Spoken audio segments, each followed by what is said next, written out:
इतना तो कर सकते हैं। लोग डरते हैं, लोग डरते नहीं है, डर वाली बात नहीं है। आप देखते हो कि एडवाइजरी कंपनी चल रही है, बट मैं ये भी तो देख रहा हूँ, तुम दे भी तो रहो। पेशो जिस मैटर में इतना सीरियस मैटर होता है जिसमें मैंने लोगों की लाइफ खराब होते हुए देखी है। तब मैं इंदौर का हूँ, जब क्लीननेस की बात हो रही है, जो खाने पीने की बात हो रही है, जब तक बहुत बढ़िया। जैसे ही मैं कोई मार्केट या इस तरह की बात करता हूँ तो वो अरे यार मुझे इंदौर में तो ये इमेज कहीं ना कहीं सुधरना बहुत जरूरी है। एग्जैक्टली शेयर मार्केट साइकोलॉजी, मैंने बोला ना 24/7 साइकोलॉजी आपको इम्फेक्ट करती है, ना कि मनी को लेकर। हर एरिया में हर मिनट हर सेकंड साइकोलॉजी ही है। तो आप एक एडवोकेट भी हैं। मैंने बहुत सारे केसेस, बहुत सारे लोगों को ऐसे देखा है कि हम डॉक्टर को सिखाते हैं, हम वकीलों को सिखाते हैं, हम गूगल करते हैं, तो फिर गूगल से केस लड़वा लो। अभी सोनम रघुवंशी का जो केस था उसमें क्या निकला कि जब मैंने मार्केट को डेप्थ में देखा तो वहाँ मैंने देखा कि मार्केट सिर्फ अकेला मार्केट का गेम नहीं है, साइकोलॉजी का बहुत बड़ा गेम है। मेरा मानना है कि क्रिमिनल बाय जेंडर नहीं होते, क्रिमिनल बाय माइंड होता है इंसान। आप देखो मैक्सिमम लोग क्या होता है राइट्स पे बात करते हैं, और क्या आपने कभी ये सोचा कि आपकी ड्यूटी क्या है? शेर तो शिकार करेगा खाने के लिए, पर हत्या तो हो रही है ना सर।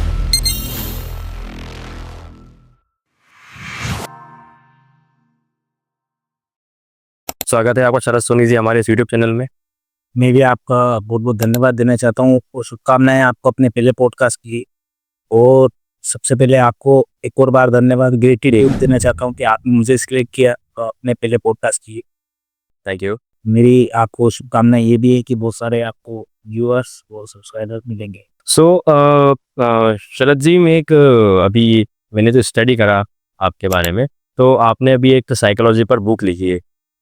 डेफिनेटली साइकोलॉजी पर बुक नहीं, मेरी बुक का नाम है psychology back the money mindset blueprint. Okay. अब psychology back the money mindset मतलब साइकोलॉजी हो गई आपकी, उसके पीछे लीगल बैक होना कि ऐसे माइंडसेट पैसों को लेके जो साइकोलॉजी को प्रूवन करे। आप जैसे किसी से भी बात करेंगे तो आप सिर्फ पैसों के बारे में बात करेंगे, पर अगर कोई व्यक्ति कुछ भी कर रहा है तो उसके पीछे साइकोलॉजी का बहुत बड़ा इम्पैक्ट होता है। जैसे मैंने अपने वीडियोस में भी बताया है कि साइकोलॉजी कोई भी इंसान हो, चाहे छोटा हो चाहे बड़ा हो, चाहे गरीब हो अमीर हो, चाहे आदमी हो औरत हो, कोई भी हो, इस धरती पे कोई भी इंसान है, तो 24/7 साइकोलॉजी आपको इम्फेक्ट करती है, ना कि मनी को लेकर। हर एरिया में हर मिनट हर सेकंड साइकोलॉजी ही है। Sure. ये बुक ये बताती है मनी माइंडसेट को लेके कि आप किस तरह से साइकोलॉजिकल डिसीजन लेते हैं अपने पैसों को लेकर, इम्पल्सिवली डिसीजन लेते हैं। जो हाई अचीवर्स हैं वो कैसे डिसीजंस लेते हैं, एक नॉर्मल डूअर जो है व्यक्ति है वो कैसे डिसीजंस लेते हैं। बहुत सारी किताबें ऐसी आपको बाजार में मिल जाएगी जो मनी पे बात करती हैं, बट एक इंडियन कंटेक्स्ट में मैंने बहुत सारी किताबें ऐसी देखी जो साइकोलॉजी प्लस मनी, जो इंडियन मेंटेलिटी है उसको लेकर बात करने में थोड़ी सी कम है, तो मैंने उसमें नैरो किया हुआ है उस किताब को, एक ग्लोबली टारगेट ना करते हुए इंडिया वो इंडियंस चीज़ें जो हमारे फेस्टिवल्स हो गए या फिर जो हमारी रूटीन्स हो गई है, जो हमारी आदतें हो गई, जो हमारे डे टू डे हमें जो इम्पेक्ट करती है, उस किताब में मैंने वो चीज़ें कवर की। तो आप एक एडवोकेट भी हैं, तो इस जर्नी की शुरुआत आपने कैसे की? बेसिकली मैं मेरी जर्नी पहले ये बताना चाहूँगा कि मैं एक बहुत पुअर बैकग्राउंड से आया। इस सच मेरे पास कुछ भी गाइडेंस प्रॉपरली था नहीं, जो मुझे समझ पड़ता गया मैंने किया। मैंने बहुत निचले स्तर से काम करना स्टार्ट किया, बट मुझे समाउ ये इतना जरूर समझ पड़ गया था कि मेरी लाइफ को कोई सुधार सकता है तो वो मेरी एजुकेशन भी सुधार सकता है। वो मेरी लाइफ में बहुत स्ट्रगल भी आया और मैंने कभी अपनी एजुकेशन में गिव अप नहीं किया। अब ऐसे ही सडन 2020 में कुछ घटनाएं पास इवेंट्स को अगर हम देखें तो लॉकडाउन भी था, पास इवेंट भी मेरे साथ हुए थे। तो जब मेरा टेक्स्ट का बिजनेस था, जो मेरा प्रोफेशन था, वो ड्रास्टिकली डिसॉल्व हो चुका था उस टाइम पे। तो उस टाइम मैंने ये भी देखा था कि एआई आ रहे हैं, एआई आपको दिख रहा है, पर उस टाइम में एआई पे बहुत ज़्यादा फोकस कर चुका था उस टाइम। और ऑटोमेशन में देख रहा था कि ऑटोमेशन चीज़ें जाती जा रही हैं, गवर्नमेंट ऑटोमेशन पे आ रही है, लोग ऑटोमेशन पे आ रहे हैं। जिसे आप देखोगे कि रिचार्ज का एक धंधा आप उस टाइम पे बिजनेस हुआ करता था, अब हम कार्ड घिस के या फिर रिचार्ज कर दुकान पे जाकर रिचार्ज करते थे, पर आज की तारीख में आप देख रहे हो वो चीज़ें नहीं बदलाई कुछ। तो इन फ्यूचर भी अगर आप देखोगे तो ऑटोमेशन पे जो चीज़ें आने वाली, ऑटोमेशन से फर्क तो पड़ेगा पर आपको ट्रेनरी करना होगी। तो ये चीज़ मुझे 2020-2019 में समझ में आने लगी थी कि चीज़ें चेंज हो रही है। सडनली 2020 का लॉकडाउन हुआ तो सारी चीज़ें मतलब कोलैप्स ही हो चुकी थी। तो फिर मैंने कुछ प्लान किया कि क्या कर सकते हैं, तो मैंने फिर वकालत का फॉर्म भर दिया क्योंकि मेरा समाउ सीए नहीं हो पाया था फाइनेंशियल बर्डन के कारण। वो मेरे पास इतना पैसा नहीं था, ये पैसा आया तो समय नहीं था, क्योंकि सीए करने जाता तो सर उसमें 5 साल मुझे कम से कम लग जाता।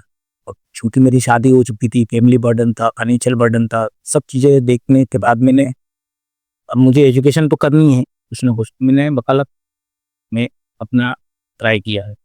मैंने साल 1.5 साल कोर्ट भी में गया। बट जब होता है ना, जैसे आप कुछ भी कर रहे हैं, बहुत सारे व्यूअर्स की यही समस्या हो गई आज के टाइम में कि हम जो कर रहे हैं एग्जैक्टली उसमें कुछ नहीं है, no matter what is earning. हाँ, ऐसा क्या कमा रहे हैं कोई मैटर नहीं करता है उसमें, कि आप सुख है, ज़्यादा पैसा कमा रहे हैं, कम पैसा कमाएं, समाओ कहीं ना कहीं ये लगता है कि इसके लिए मैं नहीं बना। तो मैंने उसके बाद बहुत सारी चीज़ें ट्राई करना चालू करी, बहुत सारी चीज़ें देखना चालू करी, क्योंकि मुझे लगने लगा कि यार ये मेरा कुछ लेवल है, यहाँ पे अगर मुझे कुछ बांध के रख रहा है, मेरी आइडेंटिटी को बांध के रख रहा है, तो ये कहीं ना कहीं या तो मुझ में गलत है या तो चीज़ों में कुछ ना कुछ गलत है। जब मैं वकालत करने गया तो मैंने वहाँ चीज़ें देखी, तो इश्यूज जो मैंने फेस किए, जो न्याय व्यवस्था की किसी से नहीं छुपी आज की तारीख। तो वहाँ पे मैंने देखा कि मैं इतना अपना पोटेंशियल का इतना इस्तेमाल नहीं कर सकता हूँ, और एक लिमिटेड फॉर्म है मेरे पास, इंडोर में यूज़ कर सकता हूँ, बट अगर मुझे एक्सप्लोर करना है इंडिया लेवल पे, अगर मैं टारगेट करता हूँ इंडिया लेवल पे, ग्लोबल लेवल पे, मेरा बड़ा सपना है, इतना बड़ा दिखना चाहिए, वो इशू नहीं है। अगर मैं वर्ल्ड लेवल पे टारगेट करूँगा तो एटलीस्ट इंडिया लेवल पे या एमपी लेवल पे टारगेट ऑटोमेटिक हो सकता है। तो फिर मैंने 2019 में ही स्टार्ट ये मार्केट गए, मैंने कोचिंग करना, कोर्सेज करना, सारी चीज़ें और सीखना चालू करी, और गॉड ग्रेस मुझे मेंटर्स भी बहुत अच्छे मिले। मुझे मेरी किस्मत है इस बारे में, मैं मान, मेंटर्स का बहुत इम्पैक्ट रहता है। बहुत इम्पैक्ट होता है। मतलब मैं बताता हूँ, आपके मेंटर से आपके लाइफ बदल सकते। मेंटरशिप हर आदमी को कहीं ना कहीं कोच होना आज की तारीख में एक लाइफ का पाथ एग्जैक्टली क्लियर रहता है उससे। तो मुझे मेंटर्स मिले, मुझे चीज़ें और एक्सप्लोर होती चली गई, क्योंकि जो मुझे चीज़ें पता नहीं थी तो मैं उसी में उलझा हुआ था ना। जब आपको नई चीज़ें पता होती, नए लोग पता होते, नई स्कीम पता होती, तो आप उसमें एक्सप्लोर करना चालू करते हो, एक क्लियरेंसी आ जाती है। एग्जैक्टली क्लियरेंसी देन की एक क्लैरिटी बोल सकते हैं, फॉग में हटने चालू हो जाती। तो फिर मैंने मार्केट को स्टार्ट करना चालू करा, फिर मार्केट सीखना चालू करा। तो 2019 से लेकर मैं लगातार, मैं 2024 आज तक सीखा।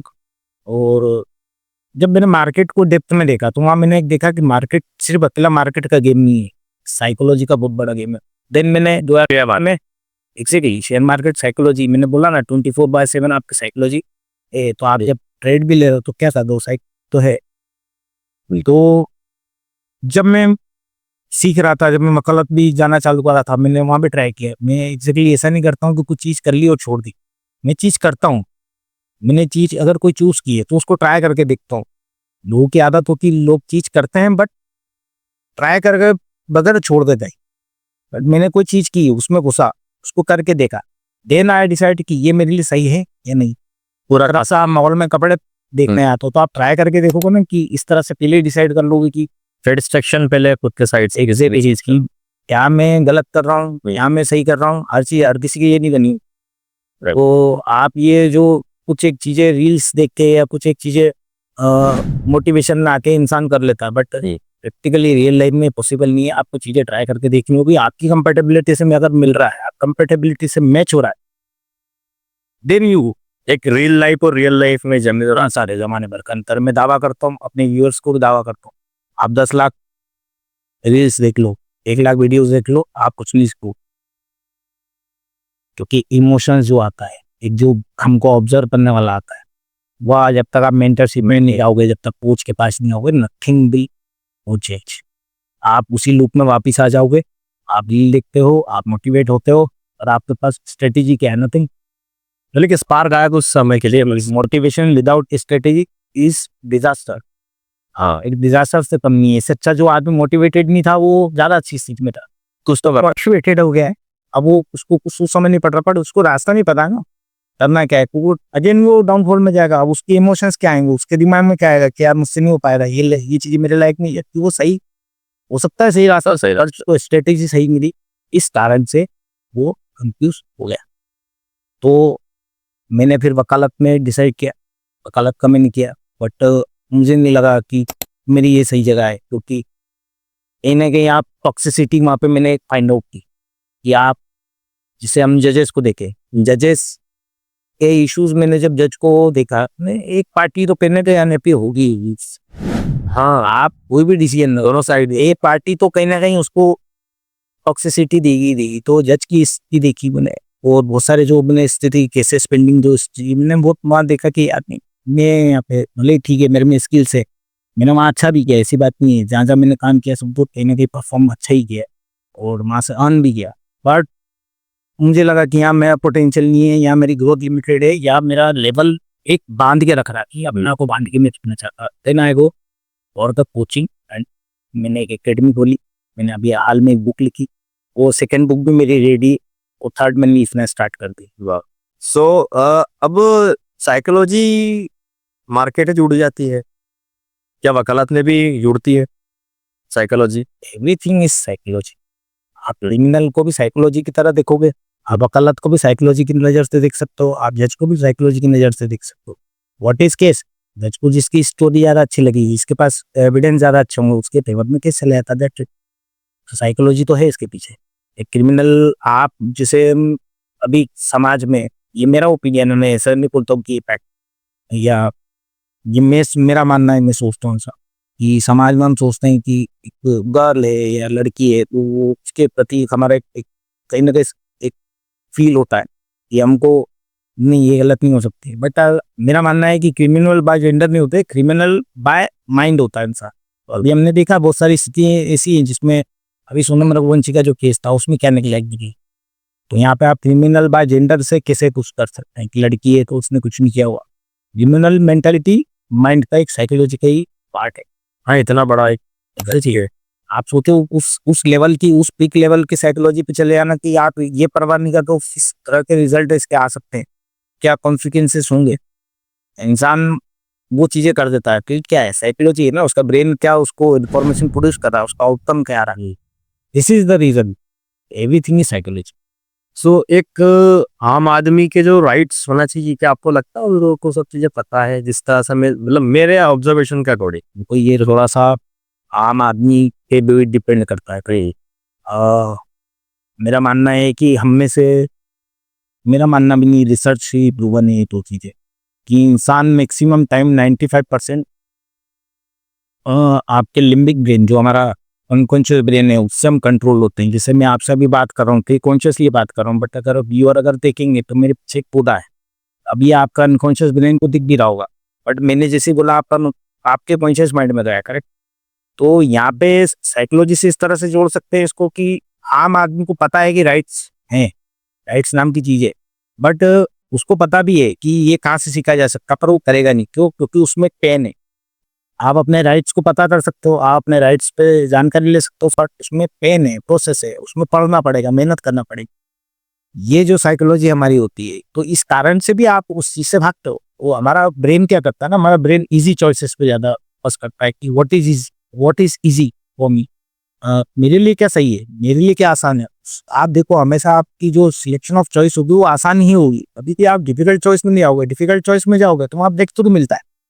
और आपके ब्रेन का काम ये नहीं है, उसको ये नहीं पता है कि आप सक्सेस क्या होती है, आपको ये नहीं पता है कि आपको दुनिया में नाम कमाना। आपका ब्रेन का काम है ही नहीं, ब्रेन एक एलिगेंट बॉडी का पार्ट है, उसका काम है सिर्फ सर्वाइवल पे रखना, आपको सेफ रखना। ये ब्रेन का बहुत बड़ा फंक्शन है। जिस तरह से किडनी का फंक्शन अपने आप में सेपरेट है, हार्ट का फंक्शन अपने आप में सेपरेट है, इस तरह से ब्रेन का फंक्शन अपने आप में सेपरेट। ये जो हमने दुनिया बनाई है, ये सक्सेस, ये जो ग्रोथ और ये चीजें हैं, तो हम क्या होता है, हमारे ब्रेन के कहीं ना कहीं उस लेवल पे जाके ट्रेन करना होता है। जब उन्होंने हम पूरा, जब से ह्यूमन लाइफ इवॉल्व हुई है तो हम देखें तो उस टाइम पे ये चीजें नहीं थी। वहां पे मेन टारगेट आपका ये हुआ करता था कि आपको किस तरह से आप अपने आप को सर्वाइवल मोड पे रखे। तो आपका वो चीज भी तो सदियों से चली आ रही है ना, तो उससे भी डील करना है। और आज हमारे लिए सर्वाइवल या सेफ रहना इतना बड़ा चैलेंज नहीं रहा है। आज हमारे लिए चैलेंज बन गया 8 घंटे काम करना, चैलेंज बन गया हमारे लिए चीज की प्रोसेस करना, चैलेंज बन गया हमारे लिए क्रिटिकल थिंकिंग करना। तो कहीं ना कहीं हम हमारे जो अनकॉन्शियस ब्रेन है उसके खिलाफ जाके काम करते हैं, उसमें हमको जो पेन आता है, इस कारण से इंसान सर्वाइवल के लिए रिसोर्सेज अवेलेबल है इन सर्वाइव। हाँ, आज के ज़माने में सर्वाइवल पैड वो नहीं है ना, आप समझो पहले गुफा में इंसान रहता था तो कोई जानवर से खतरा, दूसरे ग्रुप से खतरा और कहीं गिरने का खतरा, तो आप सोचो उसको जो सर्वाइवल वो उस टाइम पे बेसिक नीड हुआ करती है। बट आज हम सेफ हैं, एक सोसाइटी कम्युनिटी में रह रहे हैं, तो सर्वाइवल अब तक चैलेंजिंग टास्क में रहा, चैलेंजेस दूसरे हैं। तो समाव लोगों को लगता है कि मुझसे ये नहीं हो पाता है, या समाव लोगों को लगता है मुझसे, तो उनकी गलती नहीं है, एग्जैक्टली आपको पता नहीं है कि हमारा ब्रेन कैसे फंक्शन करता है, उसको ट्रेन किया जा सकता है हर चीज में। तो आम आदमी अगर अपने अधिकार जानना चाहता है, तो बात ये आपका क्वेश्चन ये था। तो देखिए, जिस भी देश में आप रह रहे हो, तो एटलीस्ट आपको वहाँ के संविधान तो आपको पता होना चाहिए, ठीक है। आप एटलीस्ट इतना तो कर सकते हैं। लोग डरते हैं। लोग डरते नहीं है, डर वाली बात नहीं है। लोग, हमारे इंडियन मेंटेलिटी, मेरा मानना पर्सनली ये है कि हम दूसरों के माथे पे देना ज़्यादा विश्वास करते हैं कि ठीक है ना, हमारे लिए कोई कुछ कर देगा। हम ये विश्वास करते हैं कि हम ब्लेम फ्रेम में इसीलिए तो हैं कि पुलिस है, पुलिस का काम है, पॉलिटिशियन है, पॉलिटिशियन का काम है, तो डॉक्टर है, डॉक्टर का काम है।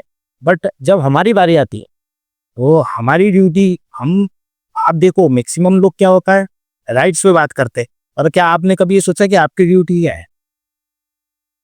हम रॉन्ग साइड पे चलते हैं और हम बात करते हैं राइट्स की।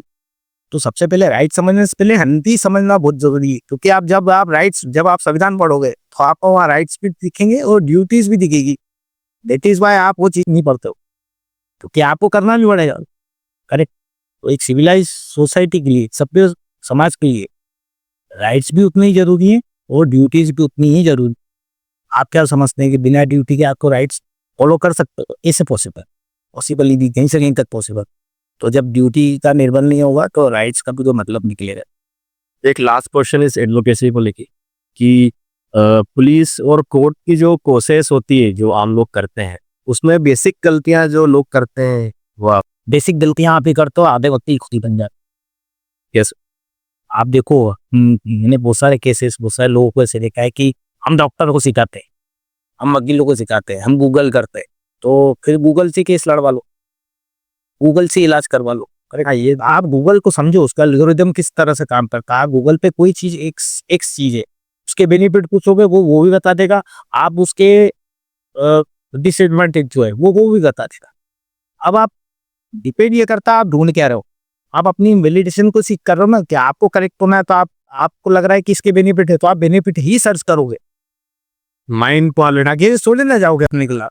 आप ये थोड़ी सर्च करोगे कि इसके डिसएडवांटेज क्या है। ये अगर सर्च कर रहे हो तो आप क्रिटिकल थिंकर हो, कि आप अपने खिलाफ जा रहे हो, नेगेटिव अपने ब्रेस को लब नहीं सुनना ही चाहिए ना।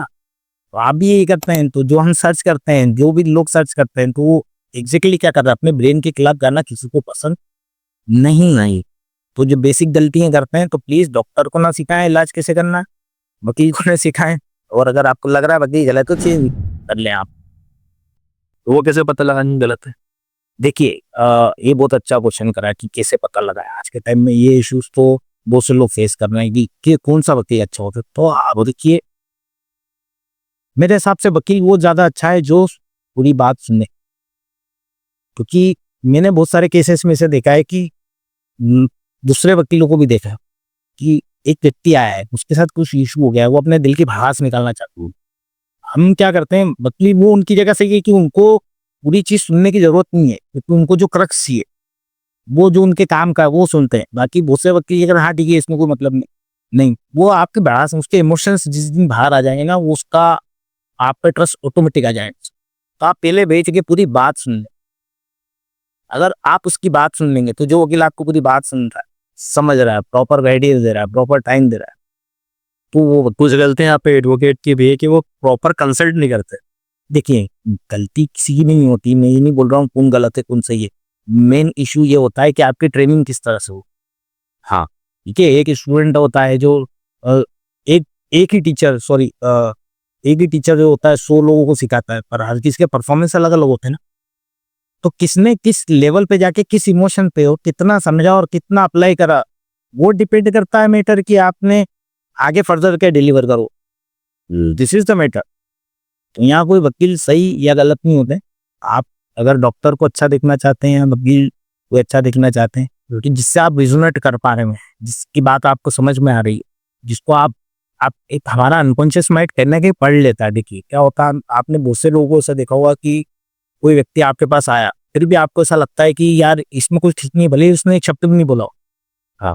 आपका अनकॉन्शियस माइंड रीड कर लेगा उसकी जो कि इस व्यक्ति के बोलने में और इस व्यक्ति की बातों में हाँ, ऑटोमेटिक सीड ऑटोमेटिक है ऐसा लगता ऑटोमेटिक आता है। तो ये हमारे अंदर का ब्रेन का ही फंक्शन है, जो एडीएस सिस्टम जब हमारे पास, मैंने वही बताया कि जब ह्यूमन लाइफ इवॉल्व होना चालू हुई तो उस टाइम से ये सिस्टम चला रहा है। भले ही उस व्यक्ति ने कुछ नहीं करा, बट आप ऐसा भी व्यक्ति देखोगे जो कड़वी बातें कर रहा है, पर आप उससे रिजोनेट कर पाओ कि यार ये व्यक्ति सच्चा है। तो आपका अनकॉन्शियस माइंड क्या बोल रहा है वहां पे, आपका गट फीलिंग क्या बोल रही है कि ये व्यक्ति कैसा है, तो टेन गो। क्योंकि प्रॉब्लम ये नहीं है हम अच्छे या बुरे, ये डिपेंड करता है हम किस इवेंट पे मिले। मैं अगर किसी के लिए अच्छा हूँ तो किसी के लिए बुरा भी। तो मैं अच्छा हूँ ना मैं बुरा हूँ, वो इवेंट उस टाइम पे बुरा था, वो इवेंट उस टाइम पे सच्चा था। ठीक है, तो मैं जो अच्छा था मैं उसके लिए अच्छा हो गया, जो बुरा इवेंट हुआ मैं उसके लिए बुरा हुआ। That's it. मतलब ये तो सान जिस भी इवेंट से निकल रहा है उसे इसे भी सारी चीजें तो न्यूट्रल फॉर्म में है ना, सारी चीजें न्यूट्रल फॉर्म में है, ऐसा कुछ भी नहीं कौन अच्छा है कौन बुरा है।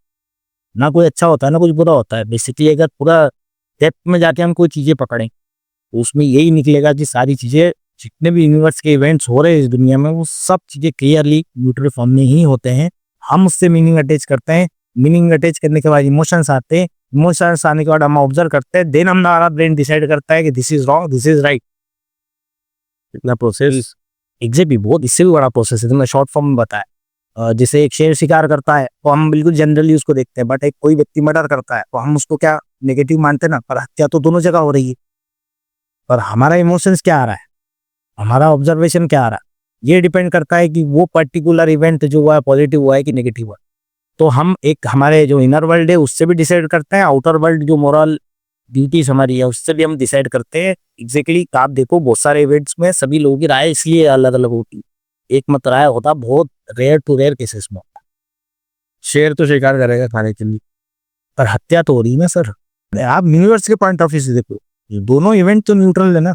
आपने एक चीज वो भी देखी, आपने एक चीज भी देखी, ये नहीं बोल रहा हूँ कि ह्यूमन का जो मर्डर हुआ है, जैसे बंदे का मर्डर हुआ उतना सही हुआ, नहीं ये नहीं बोल रहा हूँ। मैं बोल रहा हूँ इवेंट दोनों सेम हुआ, ये चीजें दोनों सेम हुई है।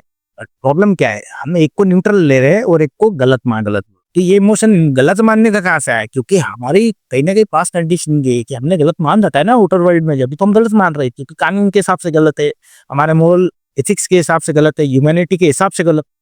बट आप ये देखो कि कोई चीज का मर्डर का आपको पता पड़ेगा तो आपको बुरा लगेगा, पर इस दुनिया में क्या नहीं हो रहा है, बहुत चीजें मतलब क्या है, इन्फॉर्मेशन नहीं मैटर करती है कि कोई इन्फॉर्मेशन आपके सामने हो रही है, ऑब्जर्व आप कर रहे हो, उससे मीनिंग अटैच कर रहे हो, तो ही आप इमोशन दे पाओगे। बट कोई चीज आपको पता ही नहीं है तो गलत तो बहुत सारी चीजें हो रही, तो इमोशंस कहाँ है। मैटर ये करता है कोई इवेंट है, जब तक कोई ऑब्जर्व करने वाला नहीं मिलेगा इसमें, जब तक उस इवेंट का कोई सेंस नहीं हो, न्यूट्रल फॉर्म में न्यूट्रल। ठीक है। चलिए अपन बढ़ते हैं अब फाइनेंस की तरफ, जैसे कि आप फाइनेंस कोच भी हैं। सो आजकल जो लोग फाइनेंस में गलतियां करते हैं इन्वेस्टमेंट करने में और टैक्स जो करते हैं, तो उन्हें क्या करना चाहिए और कहाँ पर सही इन्वेस्टमेंट करना चाहिए, किस तरह से करना चाहिए, इसके बारे में। देखिए सबसे पहले तो इसमें मैं आपका सवाल तो बहुत अच्छे से समझ गया, पर इस पॉडकास्ट के माध्यम से एक मैसेज जरूर देना चाहूँगा। क्यों मैंने एग्जैक्टली फाइनेंस में कोचिंग या मेंटरशिप का प्रोग्राम स्टार्ट किया है या अपनी एकेडमी खोली है या फिर मैंने प्रोग्राम डिज़ाइन किया है, क्योंकि हमारा इंदौर आप देखोगे तो जिस तरह से एक जनता जगह है वहाँ फ्रॉड और स्कैम के लिए चीज़ें फेमस है, तो हमारा इंदौर कहीं ना कहीं पूरे इंदौर आपके इंडिया में फेमस है फर्जी एडवाइस शेयर मार्केट यह हर कोई जानता है। ठीक है, जमतारा बन गया। तो एक इमेज जो इंदौर की बनी है, जिसमें कभी बाहर जाता हूँ मिलता हूँ, तो वो जो एक इमेज बनती है, और जब तक मैं इंदौर का हूँ, जब क्लीननेस की बात हो रही है, जो खाने पीने की बात हो रही है, जब तक बहुत बढ़िया है। जैसे ही मैं कोई मार्केट या इस तरह की बात करता हूँ तो वो अरे यार मेरे इंदौर में तो ये इमेज कहीं ना कहीं सुधरना बहुत जरूरी है, क्योंकि इंदौर शहर का नाम खराब हो रहा है। जो टैलेंटेड लोग हैं, जो सच में काम करना चाहते हैं, जो इम्पैक्ट क्रिएट करना चाहते हैं, जो कहीं ना कहीं कुछ ना कुछ लोगों को देना चाहते हैं, वो लोग कहीं ना कहीं शर्मसार हो गए, पीछे हो गए। हाँ, तो ये मेरा सबसे प्राइमा फेसिया टारगेट था। रहा आपका सवाल कि लोग गलती क्या करते हैं, लोग सबसे बड़े फाइनेंस में गलती करते हैं इम्पल्सिव डिसीजन जिसको बोलते हैं, कुछ भी आके खरीद लेना। मतलब आप देखो अभी आईफोन 16 या 17 का समथिंग कुछ ट्रेंड चल रहा है, तो लोग मैं देख रहा हूँ 2-3 दिन लोग लाइन लगे। वो लाइन लगा खड़े हैं, तो मतलब this is what, this is psychology, this is psychology. इसको साइकोलॉजी तो बोलेंगे क्योंकि दूसरे मोबाइल फोन्स के बायर जो होते हैं, आईफोन के पेन्स होते हैं, तो ये क्या है, ये इमोशन क्या है, ये साइकोलॉजी, इसी चीज का फायदा आईफोन उठा रहा है।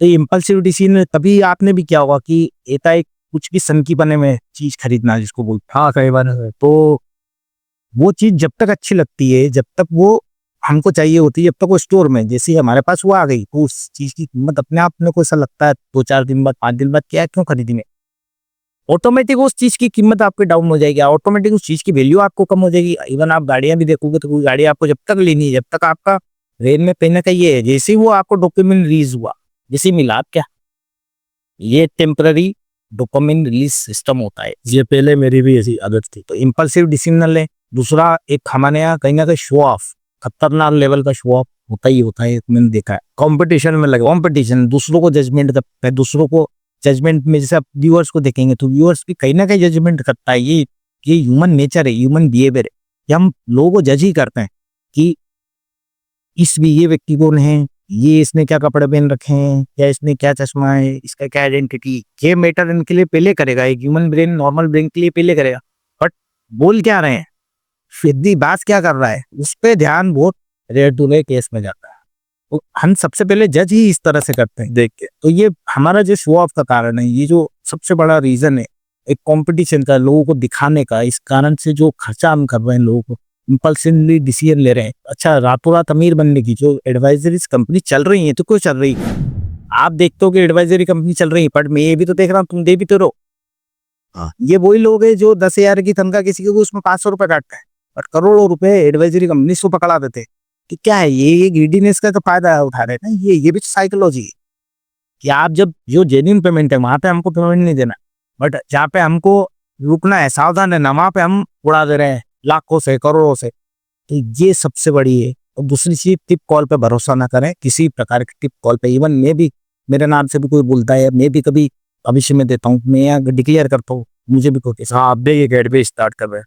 ठीक है, मैं एकेडमी स्टार्ट कर रहा हूँ, मैंने वहाँ पे कोर्स डिजाइन किया, आप जाए वहाँ सीखें, खुद से डिसीजन लें। क्यों किसी के भरोसे डिसीजन लेना है आपको? आप कॉपी ना करें। आप देखिए, हमारे यहाँ भेड़ चाल होती है, से आप देखेंगे तो भेड़ चाल किसी बिना ऑब्जर्व कराए कि लोग प्रॉपर्टी खेले, प्रॉपर्टी का मार्केट चला, प्रॉपर्टी में सब चले जाते हैं। हमारा खुद का प्रोटीन चल गया है, हमारा खुद का क्या हमारे लिए एक्चुअल में क्या हमारे लिए सही है, हम उस पर एनालिसिस ना करते हुए हम क्या करते हैं, इसने करा तो अनकॉन्शियसली हम वो बिहेव ऑटोमेटिक करते हैं। आप देखना, किसी ने सोना खरीदा तो उसके साथ में सोना ऑटोमेटिक खरीदेगा ही खरीदेगा। तो ये जो ट्रेंड है, ये सिस्टम है, तो ये इन चीज़ों से बचना बहुत जरूरी है। फाइनेंशियल एडवाइजर रख ले, इंटर का फाइनेंशियल एडवाइजर चले जाए, अपनी स्थिति उसको बताएं, वो आपको थोड़ा सा रिसर्च कर ले, थोड़ा सा पढ़ ले, थोड़ा सा सीख ले, थोड़ा सा देख ले। ऐसो जैसे मैटर में इतना सीरियस मैटर होता है जिसमें मैंने लोगों की लाइफ खराब होते हुए देखी। बहुत सारी बहुत सारी चीजें, जैसे रिसेंट का एक केस में आपको बताता हूँ।